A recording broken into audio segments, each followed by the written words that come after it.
ഇവിടെ അടുത്ത ക്വാർട്ടേഴ്സിലത്തെ ഒരു ചേച്ചി എനിക്ക് പായസവും പക്കവടയും തന്നിട്ടുണ്ടായിരുന്നു കേട്ടോ. അതാണ് അവരുടെ പാത്രമാണ് രണ്ടെണ്ണം കേട്ടോ. ഒരു പാത്രം 1 വീക്ക് മുന്നേ എനിക്ക് കിട്ടിയതാണ്. ഇതുവരെ ഞാൻ ഒരു സാധനം ഉണ്ടാക്കി കൊടുത്തിട്ടില്ല. എപ്പോഴെങ്കിലും ഉണ്ടാക്കാൻ വിചാരിക്കും, മടിയാവും കേട്ടോ. അപ്പോൾ ഞാൻ വിചാരിച്ചു ഇന്ന് ആ പാത്രത്തിൽ എന്തെങ്കിലും അവർക്ക് ഉണ്ടാക്കി കൊടുക്കാമെന്ന്. എന്താ ഉണ്ടാക്കി കൊടുക്കാമെന്ന് ഇങ്ങനെ വിചാരിച്ചപ്പോൾ ഞാൻ വിചാരിച്ചു സുഖിയൻ ഉണ്ടാക്കാമെന്ന് കേട്ടോ. കാരണം ഞാൻ അന്ന് ഉണ്ടാക്കിയ സുഖിയൻ അടിപൊളിയാക്കി ഇട്ടിട്ടുണ്ടായിരുന്നു. അത് പ്രതീക്ഷിച്ചാണ് ഞാൻ ഇന്ന് ഉണ്ടാക്കിയത്. പക്ഷെ പണി പാളി. എൻ്റെ ശർക്കര പാനിയാണോ അതോ ചെറുപയർ കൂടുതൽ പോയിട്ടാണോ എന്ന് എനിക്കറിയില്ല.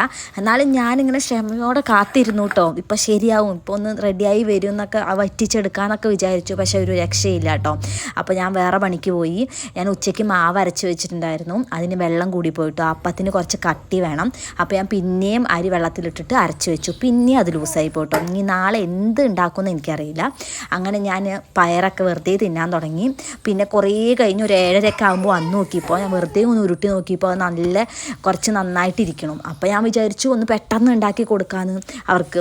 അങ്ങനെ ഞാൻ പെട്ടെന്ന് മാവൊക്കെ കലക്കി സെറ്റാക്കി വെച്ചു കേട്ടോ. അങ്ങനെ ആകെ കൊള്ളായി എന്ന് വിചാരിച്ച് നമ്മുടെ സുഖിയെ ഞാൻ അടിപൊളിയാക്കി എടുത്തു കേട്ടോ. അവർക്കും കൊണ്ടു കൊടുത്തു. അപ്പോൾ നമ്മുടെ സുഖി റെഡി ആയിട്ടുണ്ട്. അപ്പോൾ ശരി.